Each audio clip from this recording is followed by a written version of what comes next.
Hi all അസ്സാം വലൈക്കും welcome back to Fasees creations. അപ്പോൾ ഇന്ന് രാവിലെ തന്നെ അതാ മോള് വാപ്പാനെ മാറ്റി ഒരുക്കി പറഞ്ഞേക്കുന്ന തിരക്കിലാണ് കേട്ടോ.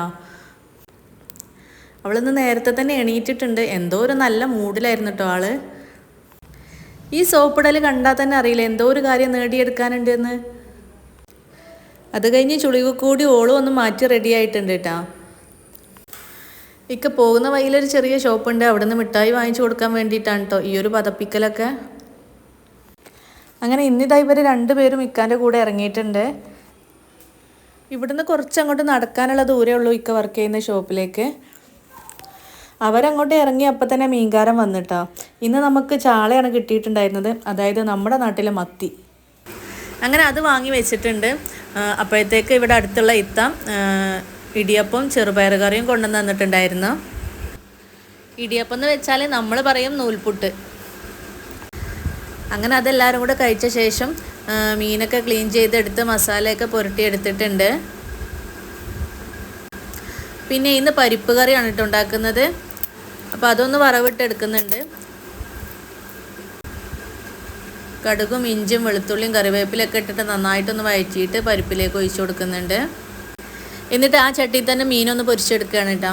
ഞാൻ സാധാരണ നാട്ടിലൊക്കെ ചെയ്യാറുള്ളത് ചെറുതായിട്ടൊന്ന് വെള്ളം വറ്റിച്ച ശേഷമാണ് കേട്ടോ പൊരിച്ചെടുക്കാറുള്ളത്. അങ്ങനെ ഇന്ന് എന്തായാലും ഇങ്ങനെ ഇരിക്കട്ടെ.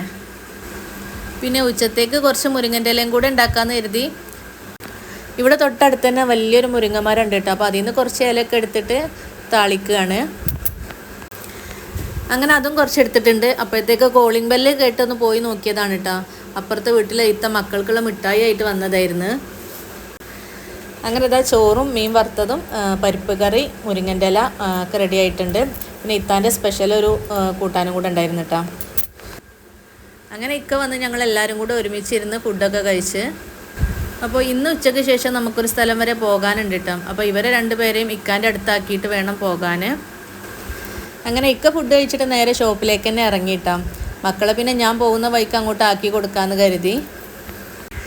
അങ്ങനെ ഏകദേശം ഒരു വൈകുന്നേരമൊക്കെ ആയപ്പോഴാണ് ഷോപ്പിൽ വലിയ തിരക്കൊന്നും ഇല്ലാത്ത സമയം നോക്കിയിട്ട് ഞാൻ മക്കളെ അങ്ങോട്ട് ആക്കി കൊടുത്തിട്ടുണ്ടായിരുന്നു. അങ്ങനെ ഞാനും മൂത്ത മോനും മാത്രമാണ് കേട്ടോ പുറത്ത് പോകുന്നത്. അപ്പം ബാക്കിയുള്ള വിശേഷങ്ങളൊക്കെ നമുക്ക് നെക്സ്റ്റ് വീഡിയോയിൽ കാണാം. വീഡിയോ ഇഷ്ടമായിട്ടുണ്ടെങ്കിൽ ലൈക്ക് ചെയ്യാനും ഷെയർ ചെയ്യാനും ചാനൽ ഇതുവരെ സബ്സ്ക്രൈബ് ചെയ്യാത്തവരാണെങ്കിൽ പ്ലീസ് ഒന്ന് സബ്സ്ക്രൈബ് ചെയ്യാനും മറക്കരുത് കേട്ടോ.